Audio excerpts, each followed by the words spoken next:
Spotlight Search is a tool that is going to search your system-wide applications and your files. Spotlight Search. It's a very simple tool when you look at it, but really it's quite powerful when you know how to use it. So let me show you how to do just that. First and the most obvious thing is to open applications. So I can just type in, let's just say open MTP, and here you can see the application has popped up. I can just click on it and it is going to open. Similarly, I can just type in settings and it's going to open settings as well. So it is very handy. You can also find your files and folders on Mac with Spotlight Search. So for example, I just press Command plus space to access Spotlight immediately, or I can just press F4 also. To find a particular kind of file, you can just type in kind : so let's just say it is a PDF. So I will type in PDF, and here you can see PDF files on my Mac have popped up. I can also type in text. So I will just type in text. So all the text documents available on my computer have now also cropped up. I can also type in name : note and kind : let's just say text, and here you can see a particular file that I have created has come up. So it has the word note in it and the kind is text.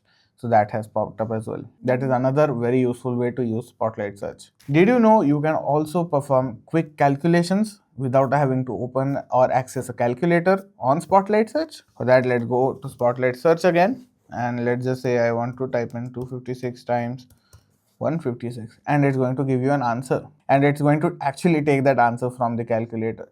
So I can also copy this answer if I so wish.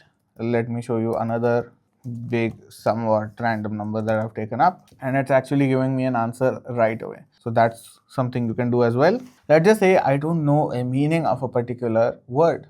For that, I can just type in the word, and after I've typed in the word, I want to press Command plus L, and here you can see after I've pressed Command plus L, there's a dictionary pop-up which I can click on. Actually, I have to double click on it, and here you can see it's actually giving me the meaning of it. If I want, I can also go to the thesaurus of this very word. Let's say I'm sitting in one country and I want to know the weather of another country. So I can type in weather, and let's say I want New York. So here you can see I have the weather of New York City, and it's giving me the weather, the high, the low.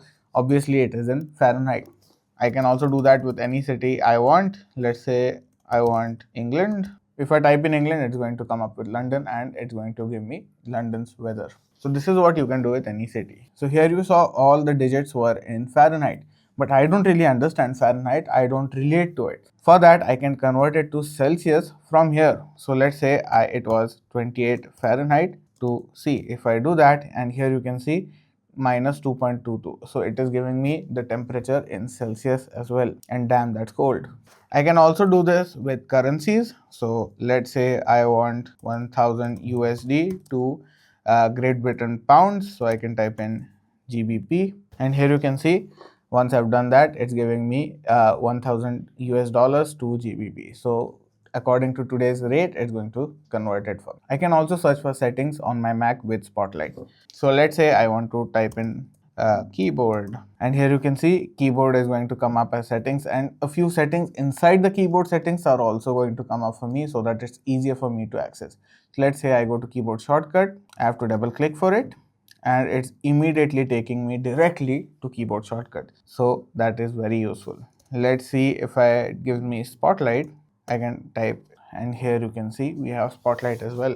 Another awesome thing is you can also go through web searches on Spotlight. So let's say I want to type in a search. So I will type in youtube.com/@mymactalk. By the way, if you haven't subscribed at this point, do consider subscribing. Once you've typed this in, click Command plus B. So it's opened up a new tab for me where it has actually gone and searched this My Mac Talk channel for me. So these are some awesome ways that you can efficiently use the most powerful feature, the most underrated feature on Mac. What do you think about it? Do you think I missed some point? If you do, please let me know in the comments. Do like, share, and subscribe.